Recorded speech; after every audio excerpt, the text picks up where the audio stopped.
Commander Sarah Chen stood at the observation deck of Station Prime, watching the final construction crews put the finishing touches on humanity's greatest secret.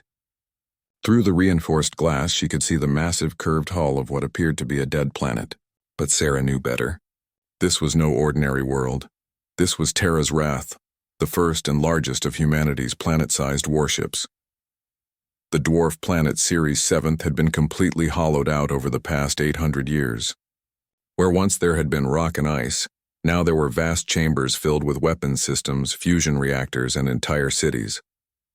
The surface still looked like a barren asteroid to any passing scanner, but beneath that disguise lay the most powerful warship ever built by human hands.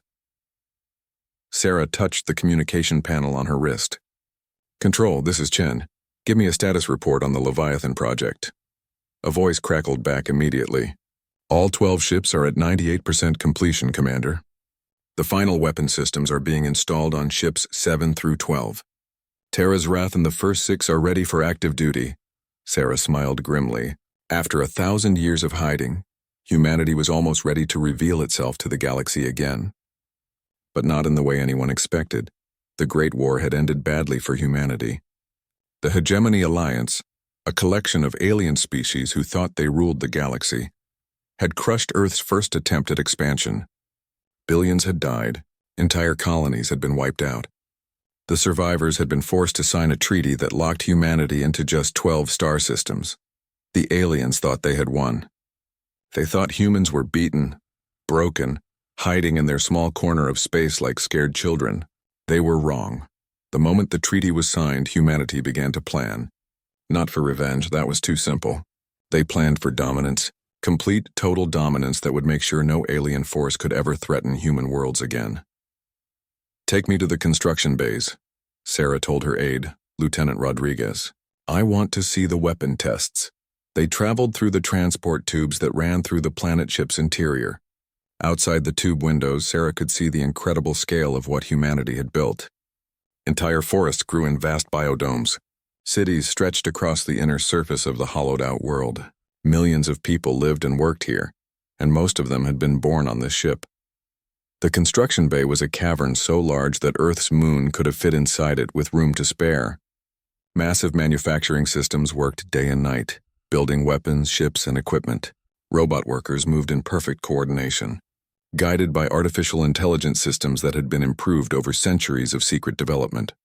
"Show me the main cannon test," Sarah ordered. The bay's lights dimmed. Through the observation window, she could see a target, a small asteroid about the size of a city. The main cannon of Terra's Wrath was built into the planet's core. When it fired, the entire artificial world would serve as the weapon's focusing system. A low vibration ran through the deck. Energy readings spiked on the displays. Then a beam of pure destruction lanced out from the ship's surface. The asteroid didn't just explode, it simply ceased to exist, converted instantly into energy and scattered particles.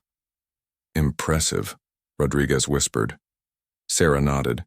Each of the 12 Leviathan-class ships carried enough firepower to destroy entire fleets. But that wasn't their most important feature. The real advantage was that they could hide in plain sight, disguised as dead worlds or large asteroids. The alien powers of the galaxy had no idea that humanity's refugee worlds were actually the most powerful weapons ever created. "Commander," a new voice called out.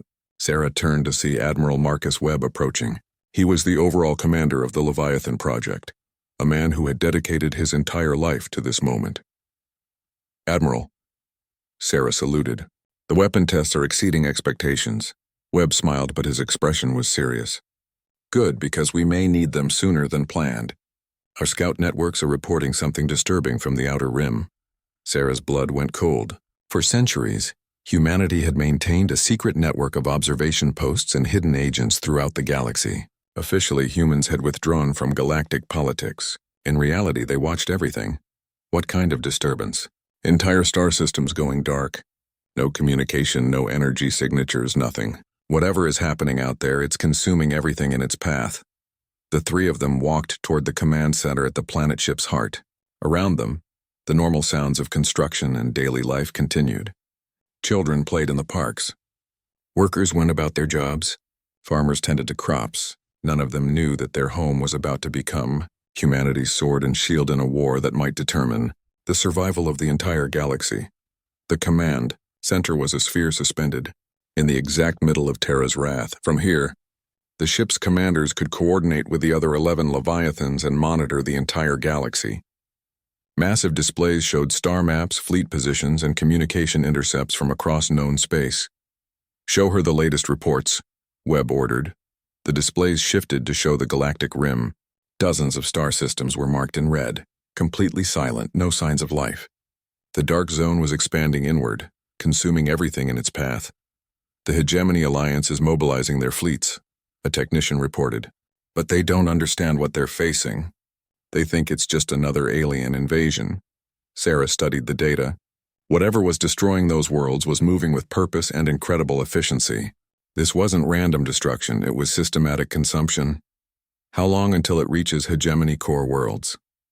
she asked. "At current rate of expansion, maybe 6 months, Webb replied. "The aliens are about to face something that will make our old war look like a playground fight." Sarah felt a cold certainty settle in her chest. Humanity had spent 1,000 years preparing for this moment. Not the moment when they would fight the hegemony again, but the moment when they would save the entire galaxy from something far worse. "Begin Phase 1 preparations," she ordered. "Wake up the other Leviathans. It's time for humanity to come out of hiding." Webb nodded grimly. "The crews are already being briefed. Within 48 hours, all 12 ships will be ready for active operations." As Sarah looked at the advancing wall of darkness on the star map, she felt a mixture of fear and excitement. For 1,000 years, the galaxy had believed humanity was weak, defeated, hiding in shame. Soon they would learn the truth. While the great powers of the galaxy had grown soft and complacent, humanity had transformed itself into something new. They had built weapons that could crack planets. They had created fleets that could hide among the stars. They had become the galaxy's secret guardians, watching and waiting for the day when their protection would be needed. That day had finally come. Soon the aliens who had once conquered humanity would be begging for human help, and humanity would answer, but on their own terms, as the galaxy's new masters. The age of hiding was over. The age of human dominance was about to begin. Ambassador Zethka of the Hegemony Alliance had never felt fear like this before. His elegant blue skin had turned pale, and his forearms trembled as he read the latest reports from the Outer Rim. In just 3 months, 78 star systems had gone completely dark. No distress calls, no survivors, no debris fields, just empty space where entire civilizations used to exist. The Hegemony Council chamber buzzed with panicked voices. Representatives from dozens of species argued and shouted at each other, but Zethka could see the terror in all their eyes. For 2,000 years, the Hegemony Alliance had ruled the galaxy through superior technology and coordinated military might. Now they faced something that made their greatest weapons seem like toys. "Order, order." High Chancellor Vex Prime slammed his ceremonial staff against the floor. The massive reptilian being's scales were darker than usual, a sign of extreme stress among his people. "We must focus on solutions, not panic." Fleet Admiral Kestu stood up from her seat. The insectoid warrior's compound eyes glittered as she spoke. "Our latest probe data shows the enemy forces. They call themselves the Devourers, and they're unlike anything we've ever encountered." The main display activated, showing grainy footage from the last probe to survive contact with the enemy. Massive organic ships moved through space like living creatures, their surfaces covered with what looked like mechanical parasites. The largest vessels were the size of moons, surrounded by countless smaller craft that swarmed like angry insects. "They consume everything," Kestu continued. "Matter, energy, even the stellar material from stars. They break down entire planets and use the materials to build more ships. Our estimates suggest each system they consume allows them to double their fleet size." Zethka shuddered. The mathematics were simple and terrifying. At this rate, the Devourers would reach the hegemony core worlds within 6 months, and with each conquered system, they would become exponentially stronger. "What about our fleets?" asked Delegate Morsing, a crystalline being whose species controlled the galaxy's most advanced weapons technology. "Surely our combined forces can stop them." Admiral Kestu's wings drooped. "We've engaged them 3 times. Each battle was a complete defeat. Their ships adapt to our weapons in real time. Energy beams that destroy their vessels in the first wave become useless in the second. They learn faster than we can adjust our tactics.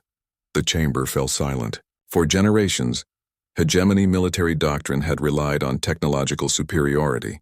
They had always been able to overwhelm primitive species with better weapons and superior coordination. But the Devourers turned that advantage into a weakness.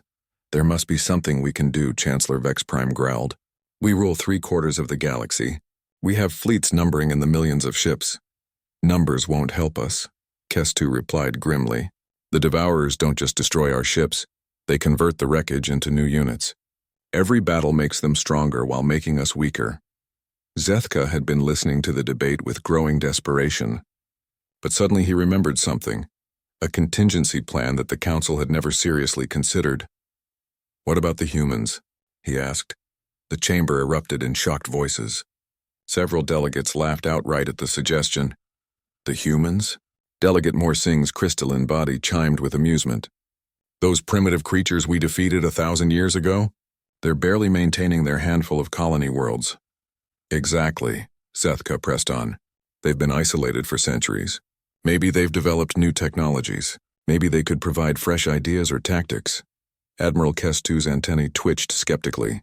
Even if the humans have made some progress, they're a minor species confined to 12 systems.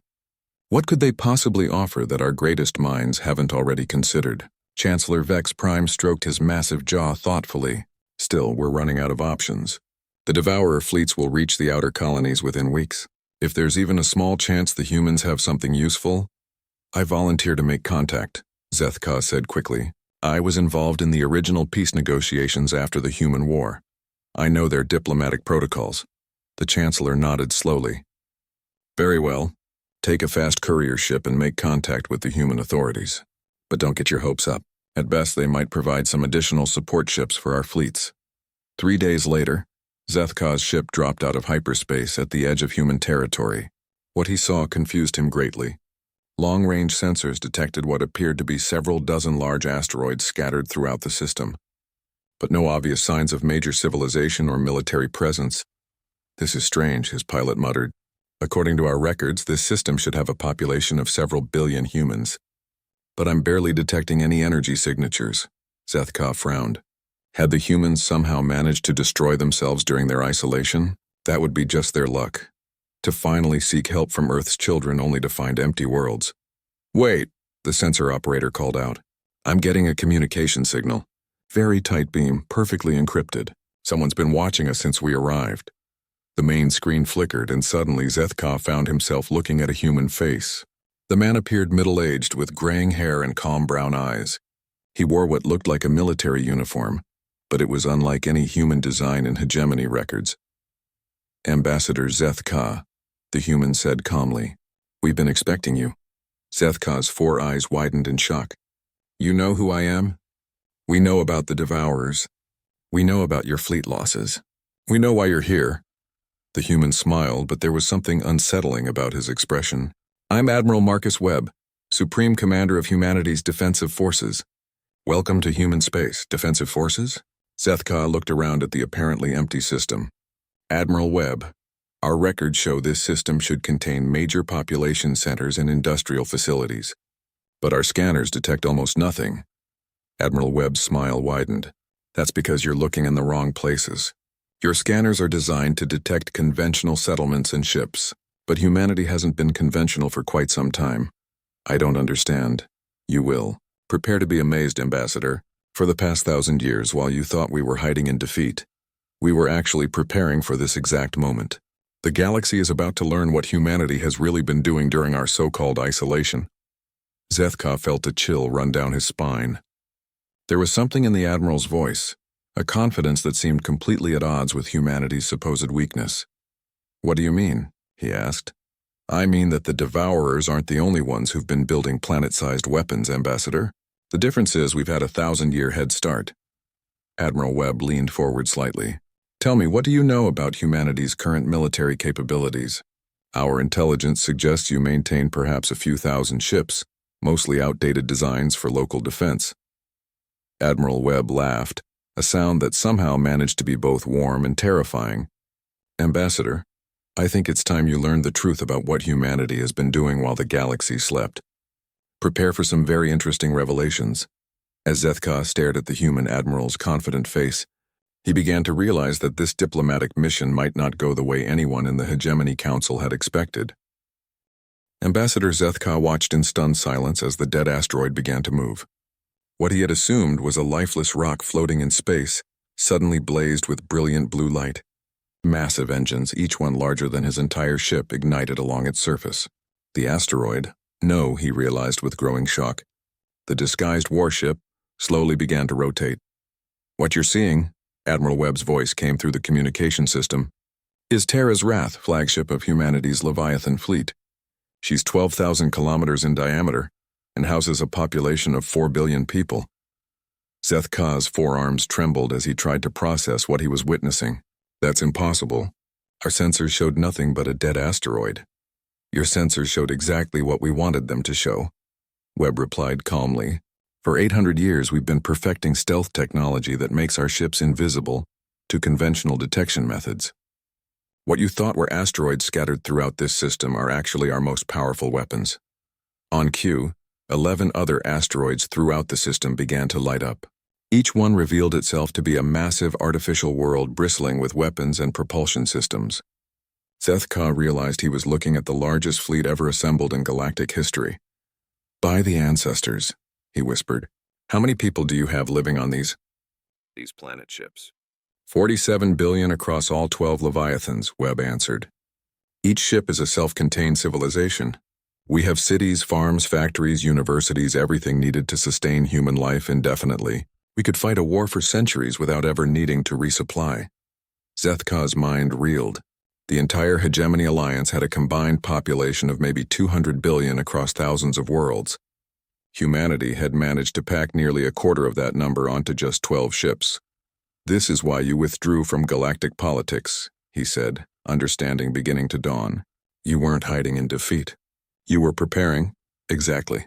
We realized that trying to fight the galaxy using conventional methods would never work. We were outnumbered, outgunned, and outmaneuvered. So we decided to change the rules of the game entirely." The massive form of Terra's Wrath continued to reveal itself as its surface transformed. What had appeared to be crater-covered rock now showed itself to be covered with weapons, sensor arrays, and docking bays. Smaller ships began emerging from hidden hangars, but even these small vessels were larger than most Hegemony battleships. "I need to contact my government immediately," Zethka said, his voice shaking. "The Council needs to know about this." "They already do," Webb replied with amusement. "We've been monitoring all Hegemony communications for the past 3 centuries. We know about your military deployments, your political decisions, your technological developments. Everything. The galaxy has had no secrets from us." Zethka felt his world shifting beneath him. Everything the Hegemony believed about humanity, about their own security, about their dominance of the galaxy, it was all an illusion. "Your spy networks," he said weakly. "How extensive are they?" "Let's just say that some of your most trusted advisors have been feeding us information for generations. Humanity never truly left galactic politics. We just became invisible participants." A new voice crackled over the communication system. "Admiral, this is Commander Chen aboard Righteous Fury. All Leviathans report ready for active operations." "The fleet awaits your orders," Webb nodded. "Thank you, Commander." "Begin formation deployment. It's time to show our guest what a real fleet looks like." The 12 planet-sized ships began to move into formation. As they did, each one released clouds of smaller vessels: cruisers, destroyers, fighters, and support craft. Within minutes, Zethka found himself surrounded by a fleet that numbered in the hundreds of thousands of ships. "This is our active fleet," Webb explained casually. "We also maintain reserve forces distributed throughout human space. In total, humanity can field approximately 2 million combat vessels of various sizes." 2 million? Zethka's voice came out as a squeak. The entire Hegemony military had maybe 3 million ships total, and many of those were outdated or assigned to garrison duty. Of course, raw numbers don't tell the whole story. Our ships incorporate technologies that the galaxy hasn't seen before. Would you like a demonstration? Before Zethka could answer, one of the Leviathans fired its main weapon at a distant moon. The beam that lanced out was unlike anything in Hegemony arsenals. Instead of simply destroying the target, it seemed to convert the entire moon into pure energy. which was then absorbed back into the ship's power systems. Matter conversion weapons, Webb explained. We turn our enemy's mass into fuel for our own systems.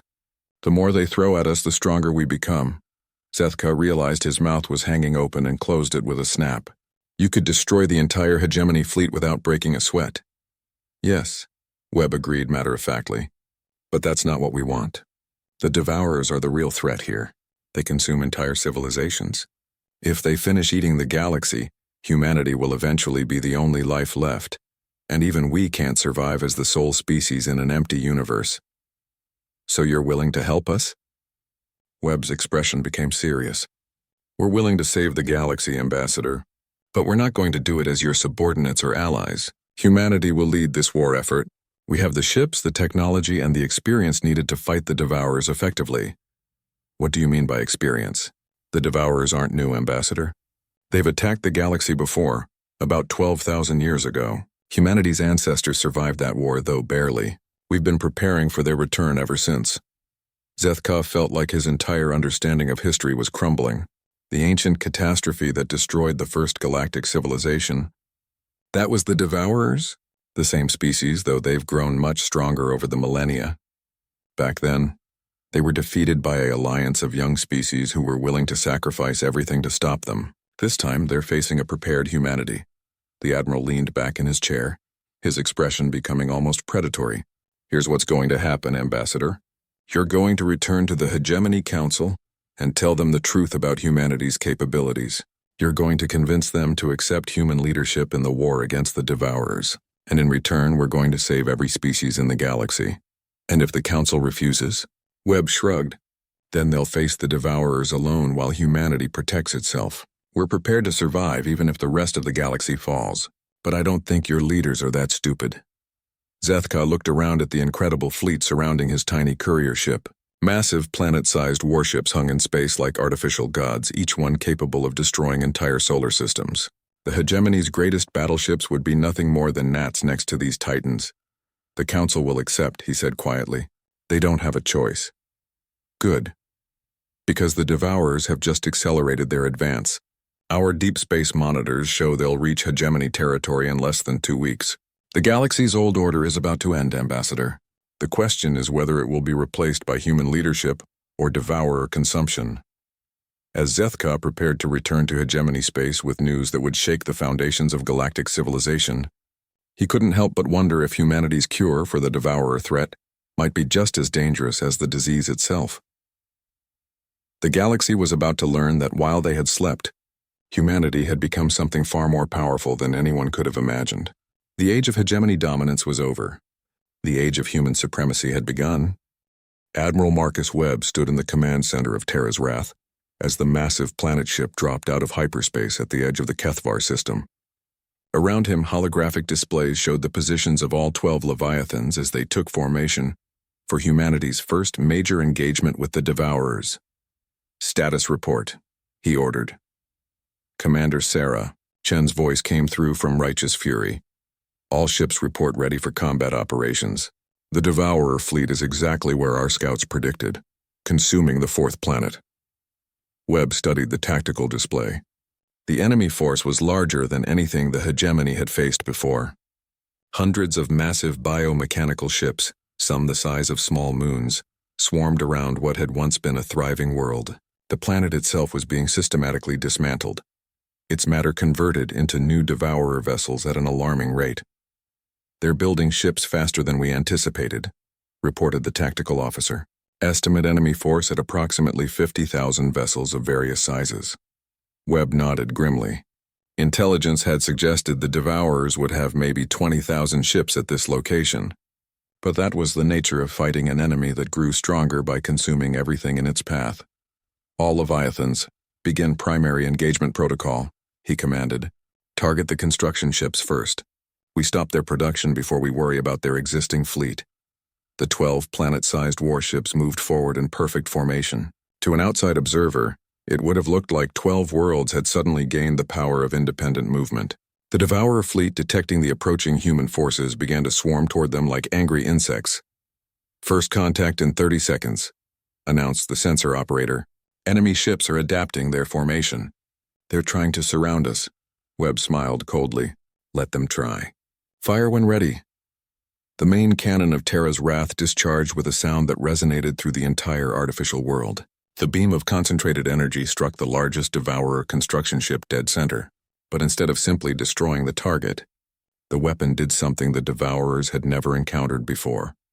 It converted the enemy vessel's mass directly into energy, which was then absorbed by the human ship's power systems. Direct hit on primary target, reported the weapons officer. Enemy construction ship completely neutralized.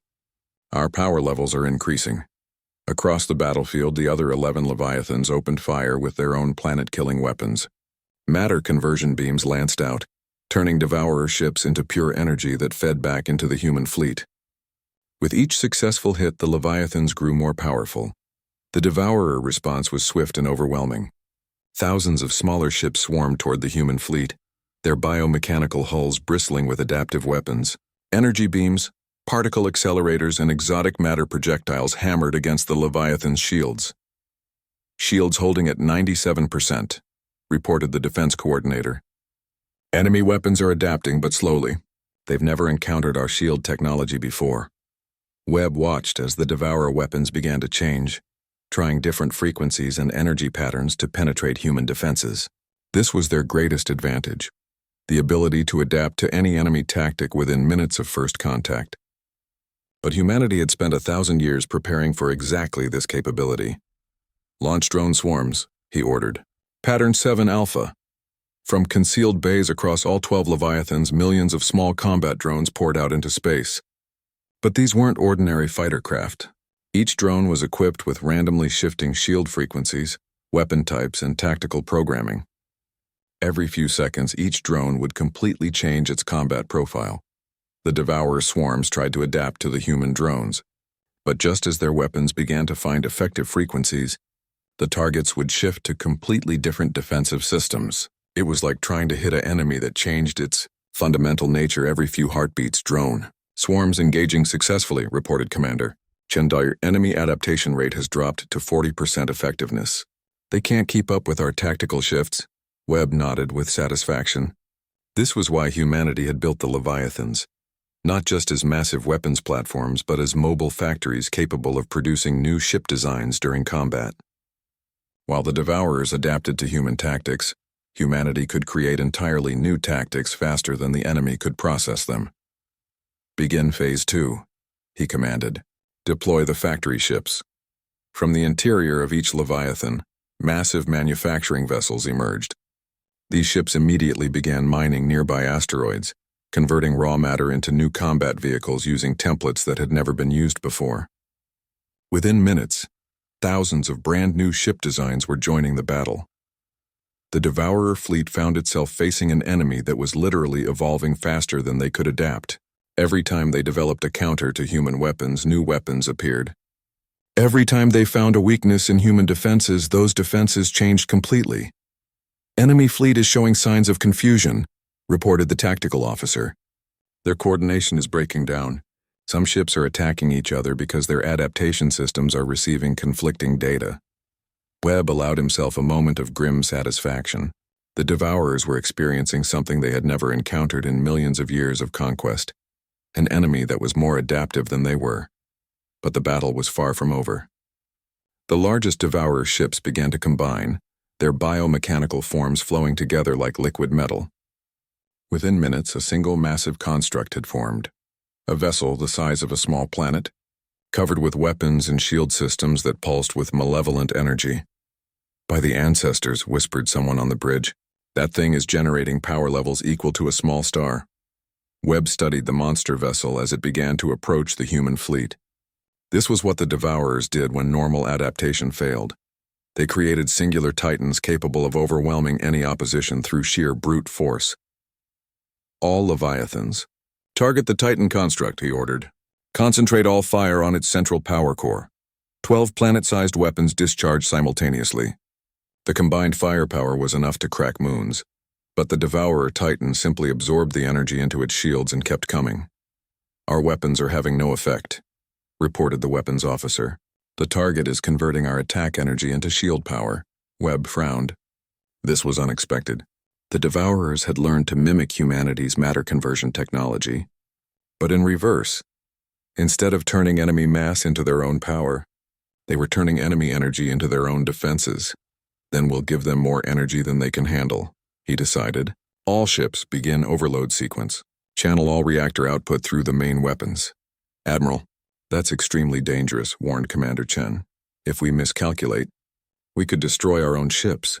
If we don't destroy that Titan, it will destroy the entire galaxy, Webb replied coldly.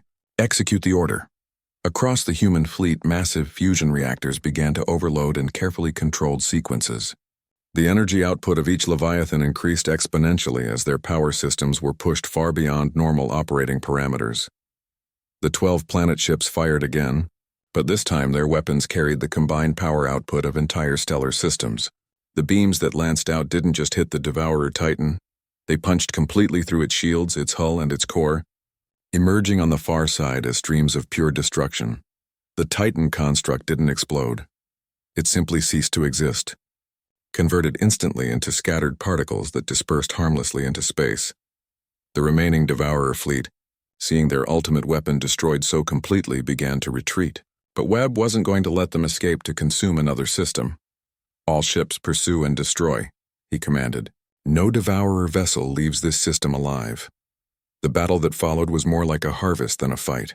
Human ships hunted down fleeing Devourers with ruthless efficiency, converting each destroyed enemy into power for their own systems. By the time it was over, the human fleet had grown, noticeably stronger, while completely eliminating a force that had terrorized the galaxy for months. System cleared of all Devourer presence, reported Commander Chen.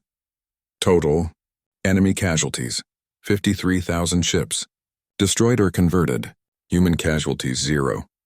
Webb allowed himself a moment of quiet pride. This was what humanity had built during their 1,000 years of preparation. Not just weapons, but a completely new way of fighting that made them effectively invincible. Set course for the next Devourer fleet, he ordered. We have a galaxy to save. As the Leviathan fleet moved toward their next target, Webb couldn't help but think about how the balance of power in the galaxy had permanently shifted. The Devourers had been the ultimate predators, consuming everything in their path.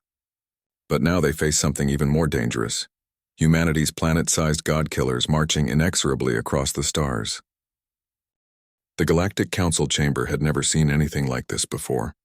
For the first time in 2,000 years, every species in known space had sent representatives to the ancient meeting hall on the neutral world of Nexus Prime. But instead of the usual political maneuvering and diplomatic games, an atmosphere of stunned silence filled the massive chamber. Ambassador Zethka stood at his people's designated podium, but his attention was fixed on the center of the chamber, where a holographic display showed the final battle statistics. In just 6 months, humanity's 12 planet-sized warships had systematically destroyed every Devourer fleet in the galaxy. The ancient enemy that had consumed thousands of worlds was simply gone, wiped out with an efficiency that bordered on the impossible. High Chancellor Vex Prime called the session to order, but his usual commanding presence seemed diminished. We are here to discuss the new galactic situation following the defeat of the Devourer threat. Admiral Webb of the Human Forces will address the Council. A section of the chamber's wall shimmered and became transparent, revealing Admiral Marcus Webb sitting in what appeared to be a command center. Behind him, the curved interior of Terra's Wrath stretched away into the distance. A reminder that humanity's representative wasn't speaking from some diplomatic facility, but from aboard a weapon that could destroy entire solar systems. Members of the Galactic Council, Webb began, his voice carrying easily through the chamber's speakers. The Devourer War is over. The threat that would have consumed every living being in this galaxy has been eliminated. But this victory comes with certain realities that we all need to address. Delegate Morsing, the crystalline representative whose people had once boasted the galaxy's most advanced weapons, spoke up nervously. Admiral Webb, on behalf of all Council species, we want to express our gratitude for humanity's intervention. Without your assistance, we would all be dead. Webb nodded politely. Your gratitude is noted. However, we need to be clear about what has actually happened here. This wasn't an intervention or assistance. This was humanity exercising its responsibility as the galaxy's dominant military power. A ripple of uneasy murmurs ran through the chamber, Fleet Admiral Kestu's wings twitched anxiously as she spoke. Dominant military power? Admiral, while we appreciate humanity's surprising capabilities, the Hegemony Alliance still maintains the largest combined fleet in the galaxy. Webb's expression didn't change, but something in his eyes grew colder. Admiral Kestu, your combined fleets total approximately 3 million ships. Humanity currently operates over 12 million combat vessels, with production capabilities that can double that number within a standard year. Would you like me to provide more specific comparisons? The chamber fell completely silent. Even the most optimistic estimates of human military growth had put their forces at maybe 500,000 ships. To learn that humanity had secretly built a fleet 4 times larger than the rest of the galaxy combined was beyond comprehension. Chancellor Vex Prime cleared his throat nervously. Admiral, these numbers seem difficult to verify. How can we be certain of humanity's actual military capacity? Because we've been watching you build yours for the past 3 centuries, Webb replied matter-of-factly. We know the exact location, composition, and combat readiness of every military unit in hegemony space. We know your production schedules, your supply lines, your strategic reserves, and your contingency plans. We've known all of this for generations. Zethka felt his stomach drop as the implications became clear. You've had spies in our governments, not spies, ambassador, partners, some of your most trusted military advisors, trade negotiators, and political leaders have been working with humanity for centuries, not as traitors to their own species, but as guardians helping us prepare for threats like the Devourers. The revelation hit the chamber like a physical blow. Delegates began shouting questions and accusations, but Webb raised his hand for silence. The deception was necessary, he continued calmly. If the galaxy had known humanity's true capabilities, there would have been preemptive strikes, alliance warfare, and general chaos. We needed time to build our defenses and prepare for the real threats. Real threats? Demanded Delegate Sorthul of the Merchant Confederation. What other threats could possibly exist after the Devourers? Webb smiled, but it wasn't a pleasant expression. The Devourers were just the first test. Our deep space monitoring stations have detected signals from at least 3 other galaxy-consuming entities moving in this direction. The war you just witnessed was merely the opening act. The chamber erupted in panicked voices. The idea that there were more threats like the Devourers was almost too much to process. Silence. Webb's voice cut through the noise like a blade. This is exactly why humanity kept its preparations secret. You panic at the first sign of danger instead of focusing on solutions. High Chancellor Vex Prime managed to regain some composure. What are you proposing, Admiral? I'm not proposing anything. I'm explaining the new reality.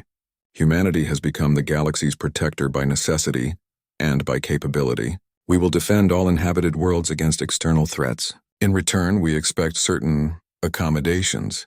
What kind of accommodations? Zethka asked, though he was afraid of the answer. First, all interstellar military actions must be approved by human command. We won't tolerate wars that could weaken the galaxy's defenses. Second, any species developing weapons of mass destruction must submit their research to human oversight. Third, trade routes and resource distribution will be coordinated through human economic advisors to ensure optimal galactic efficiency. The chamber buzzed with outraged voices. Delegate Morsing's crystalline form flashed with angry colors. You're talking about making humanity the galaxy's overlords. No, Webb corrected coldly. We're talking about making humanity the galaxy's guardians. Every species will maintain their internal government, their cultural traditions, and their local autonomy. But matters affecting galactic security will be handled by those with the capability to actually protect the galaxy. Admiral Kestu stood up, her compound eyes glittering with defiance. And if we refuse these accommodations? Webb's expression became almost gentle, which somehow made his words more terrifying.